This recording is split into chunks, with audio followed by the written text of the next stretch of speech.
Welcome back to another episode of Measured, and thank you for joining us today. Today, we are jumping in to the new ad platform. Who is it? Spoiler alert, ChatGPT. So they have launched their ad platform that's now open to anyone in every business in the US. And so we'll kind of dive into that, a little bit of what's changed since they launched their pilot to now. So when it first launched, did it seem viable for everyone? No, but they have updated that, and it just released, or those changes happened about a week ago now. And we'll have our customer question and end with our featured project as always. So the next big ad platform, ChatGPT, it just became an ad platform, and everyone probably saw it coming at some point. We always talked about it earlier on. It was about a year ago when they first kind of released or started their pilot portion of that. But if you kind of think back, Google Ads launched in 2002, Facebook Ads launched in 2007. So it has been some time since a new ad platform has come about. But when they first launch, it is usually their cheapest and least competitive to join in on.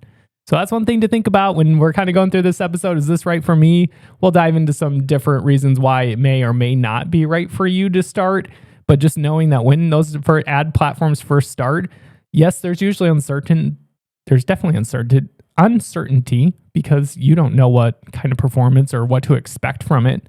But there's also, it might be a very low cost way to do some advertising for testing. So most businesses truly don't know that this is now open. I know they're not going to hear it first from us, but we are just here to talk about it. We're here. We have a couple customers that are starting in on it, that are wanting to take that jump. We're excited to take that jump with them. I am always upfront with our customers when there's something new. Like, hey, there's something new. We'd love to try it with you. What can you expect? I cannot tell you. And I have some customers that are just perfectly fine with that, are excited to try something new. We love that about them. Obviously, yes, we'll be learning along the way as well, but it is just a fun time when a new ad platform comes around. So what has changed? So from the pilot, so for you to participate, when ChatGPT first launched, there was a minimum spend or a minimum of $50,000 to participate. That took out so many businesses. I guess it really probably made whoever was serious about it join in or be willing to participate and take away everyone else. So only a handful of major brands had access, which it only makes sense. So on May 5th and 6th, OpenAI flipped the switch. The self-serve ads manager opened in beta for all US businesses. The minimum ad spend has been removed entirely. Cost per click bidding went live alongside the existing cost per impression model. A pixel and conversion API were added so advertisers can track what happens after the click. That's huge. I know some agencies in our area that sell on clicks and impressions, and God bless those customers that accept that that is all that they need to know. But when you can actually figure out what that return is by having that full conversion, that is extremely valuable. So that's awesome that's there. Again, it is only available in the US, and it is still considered beta, but it is open and operational. So I'm going to show you an example here in a moment, but we're going to kind of talk about a little bit about how the ads work. So the ad is clearly labeled sponsored recommendation that appears at the bottom of an AI response. I think that is huge to know that it shows up at the bottom. And when we get in the example, you'll see that it's at the bottom. And what I think that's important to understand is because in our example, I think we're searching best running shoe is what I'll put in there. But you will see so many options before you ever get to the sponsored ad. And that can be good and bad. Good to know that, yes, this is AI is still going to do its thing and give you its best recommendation, and it's going to break out these different sections. But if you're on the paid side, you're going to know that, yeah, they're going to see all this different options before they see your ad. the also thing to realize is that so far I've only seen one ad per search or inquiry that you have typed, or like if you've typed in a question on that response, I've only seen one ad. Obviously in Google right now, you can see multiple ads at once. So far, I have only been seeing one. Got to figure out back where I was. Comparing products, researching a service, planning a trip, looking for a recommendation. When you're asking something about like commercial. So those kind of all fall within that. The format is simple right now. It's a small favicon, short text. In here, it said that there wouldn't be images, but I'm going to show you that there is an image with it. But they're saying there is really no creative options that go along with these ads. But I think this is already changing because it does show a shoe in the ad as we keep going. And I feel like you'll get full creative as this continues on. So a few other things that make this different from every other ad platform. OpenAI controls placement, not the advertiser. You don't get to choose where it shows up. You cannot pick which conversations your ad appears in. The system decides based on context, which is also interesting. Now, obviously it's AI and it knows what you're selling or what you're promoting, all the different things and what the best option is. But I find that pretty interesting. Advertisers never see the conversation. You get aggregated data, views, clicks, conversions. You never see what the user typed or what ChatGPT responded with, which good and bad. I mean, that could be a lot of data that you would maybe never get through. Other than it might help you word your ads, depending on what you're trying to sell a service or a product. Ads are physically separated from Ads are physically separated from the model that generates answers. ChatGPT does not know your ad is there. That separation is what makes the product viable. If users decided ads were biasing answers, the channel would collapse. And that was one of my concerns way in the beginning when the pilot even came out and all the different things, was how you go into ChatGPT, you ask it a question, you're looking for that best response back. It gives you the best response back, and then someone could pay for that response. So that part to me makes a lot of sense on that. Yes, you could still push something on them, but it is not even part of that conversation. It is on the bottom. It is not even, ChatGPT doesn't even know that your ad is going to show up. That might be questionable, but that is what they're saying.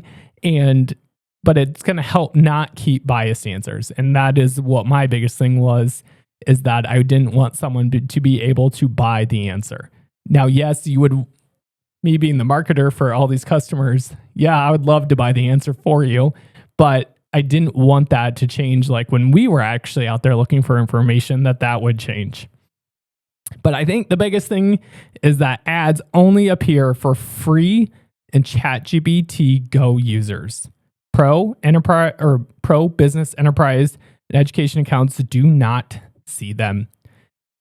So I have never seen one because I'm always logged into my account. So for me to even show this example, I had to log out of my ChatGPT so we could get in to show an example. So if you're just listening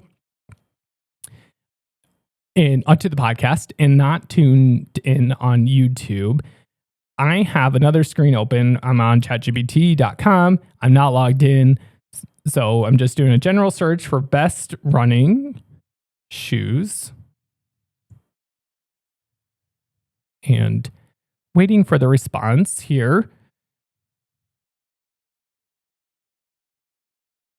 What my favorite thing is that I've done the search a few times now, and that top overall has changed a few different times. So it must be a little conflicted on what the best overall running shoe is. But as I was kind of talking about earlier here, is that ad is going to be at the very bottom. And so it starts with the best overall, And then it jumps down into the best cushion daily trainer, the best value everyday shoe, the best soft feel comfort shoe, the best stability feeling option, breaks down some comparison charts. But at the very, very bottom, and actually the ad has changed now, which is exciting because for the longest time it was just on. I've done in the search many times. On running shoes is the one that was coming back. But you'll see the little fave icon says Noble, which is just that brand. Well, the brand is called Noble. Says sponsored. Below it is the ad.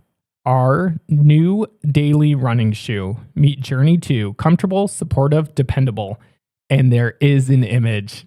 So like I said, when I was diving through everything, when it said there was really no ad creative, there is an image that is tied to it. If you click on that ad, thank you, Noble, for allowing us to come to your site because you just paid for us to get there. But it takes you right in to their Journey 2 section that has all of the shoes for that. So what an interesting take. Again, you had to go through all of those shoe options before you actually saw the ad. But once you got to the bottom, the ad was sitting there. It was an option. Now, what I find interesting too is the ads up top were like Asics. There's a couple different Nike ones, but Noble did not have a shoe as the response in the best overall and any of the different options that it was showing us for best running shoe. Now they're paying for an ad to be there at the very bottom. And so for me, it's like, do you spend more time trying to get yourself to organically be cited for that best overall running shoe? Or is it just going to pay off for them to have the ads at the bottom? Now, unfortunately for them, they did get an impression with us. They got a click from us. They're not going to get the conversion, but it is just fun to kind of see when you get outside of those paid ChatGPT accounts to see what is happening. What I am waiting for is when they start showing up within those paid accounts. I bet we're not that far from that because, I mean, I guess everyone that I know probably has a paid account for the most part. I am sure I should have went out and found out how many people use like the free or the ChatGPT Go accounts to determine kind of what the difference is between someone who is paying to use ChatGPT versus someone who is not. So we're going to kind of jump into should you actually try this or who should actually try it? And the ads might not be right for every business right now. I think one way to look at it is if you are selling something that is highly researched. So if you have like software, your professional services, home services, travel, anything someone might ask ChatGPT for a recommendation for, that might be a good option. If you're a very local business that does not have a lot of questions asked, and I'm jumping ahead of my notes here, but you cannot search or you cannot lock down your search. You can limit it by the US, but you cannot limit it by country, or you can do it by country. You cannot do it by state, city, or target any radius. So that part to me will be interesting. I think what was a neat fact I had saw is that there are 8 million people a week using ChatGPT. So that's kind of crazy to realize that there are that many people on it. Kind of jumping back into when I had said that you can only target the country level. So if you just serve one town and one town only, you may end up paying for clicks that aren't going to result in a conversion. And one thing I was looking at, it's like, well, ChatGPT should know where you are and all these different things to know if they should serve your ad, like they're going to serve it for the best possible option. And that to me will be a little bit questionable since you can't actually do any of that targeting. If you are used to having deep audience segmentation, that is not an option right now. So the platform does not support audience building, demographic targeting, or independent attribution yet. I am sure that it will come. So for me, it is looking at it as more of an opportunity than anything. It is treating it more like a learning expense and not a performance buy. So if you're questioning if it's right for you, I would just say go set a small budget. You might say, what is a small budget? I think you'd have to spend at least $500 to find out if it was going to be of any value for you. And I mean, not over 30 days, but if you had $1,000 that you wanted to go try, I would put some ads up for 60 days and see what happens. I know that sounds crazy for some people, but if you have the opportunity to do it, why not? I get that you probably could go spend $500 or $1,000 somewhere else and get a guarantee back. But there's not too many times that you're going to have a brand new ad platform that you can try to get out on the ground floor in. And that to me is it's exciting. I'm excited to see what happens for our customers. We will report back as we keep going through and seeing their success continue on.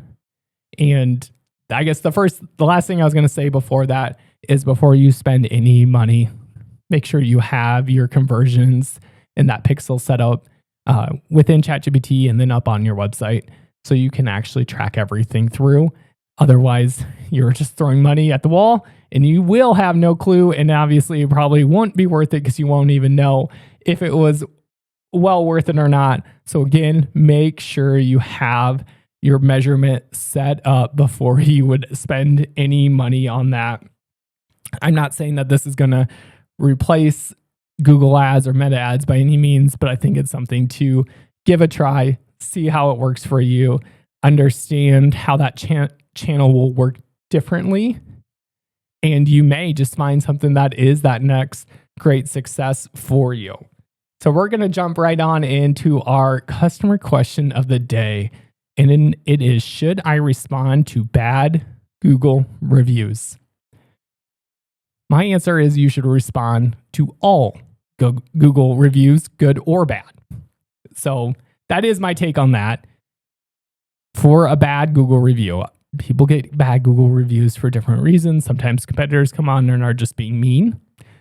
Sometimes someone wasn't happy with the service that they got or the product that they purchased might have not been to the quality that they were expecting. You can get a bad Google review for so many different things. I always like to say is that when you are responding to a bad review, you are responding for the person who your next customer. You're not going to get to that person that had the bad review change their mind. Nor do I think you should take all the effort to get them to change their mind. It is, for me, you are writing for that next person who's going to be reading it. And so it's not being negative, not passing blame, all the different things. And people can get really mad when they get a bad Google review. That is definitely not the time to respond. Don't respond when you're angry, but just knowing that if you can stay calm and you can stay professional in a response and keep it short, doesn't have to be super long. Just put something, have that response, because again, you are responding for your next person that's coming that you want to be a customer, and they're going to see how you handle the situation. Yes, that bad Google review might keep people away, but if you have enough positive ones to offset it, you're going to be just fine. And again, if you get good Google reviews, I highly recommend that you respond to those as well, because everything with interaction to me is fantastic, and keeping that positive going just will help you overall. Google reviews are the best thing that you can get, especially for your local SEO. And again, you can pass those into your Google ads if you're wanting to. So go get your Google reviews. Don't be afraid to ask your customers. I know that wasn't the end of our customer question or had anything to do with that, but we are highly pro for people getting Google reviews. we're going to jump right on in to our featured project. It is Keen Outdoors. Now, we didn't design this site for them. They came to us because they were wanting SEO, and they had a one-page website when they arrived with us, and that just meant we needed to grow them out. Grow them out. When I say that, I mean grow their site, build out pages. They have 2 main products, getting those out on their own pages. They have accessories that they never talked about before, was getting those added in. They now have an About Us page. They have an FAQ page. They have a blog. They have their Contact Us. They have places where you can buy. Some of it all did live on their one-page site, but now it just really expanded out to allow them to really showcase who they are, what they do. They have a stationary and portable platform for hunting blinds. Everything is made in the USA, is high quality. They are a family-owned company. They're an awesome company to work with. Again, we highly recommend you checking out Keen Outdoors if you are in the need or know someone in the need of a stationary blind platform or a portable blind platform. They have different signal or trust signals, was the word I was trying to say, throughout their site. They have different hunting reviews from people that have used them in the past. It's just, like I said, great overall company, keenoutdoors.com. We appreciate you joining in today. Please like, comment, and subscribe on whichever platform you're on, and we'll catch you next time.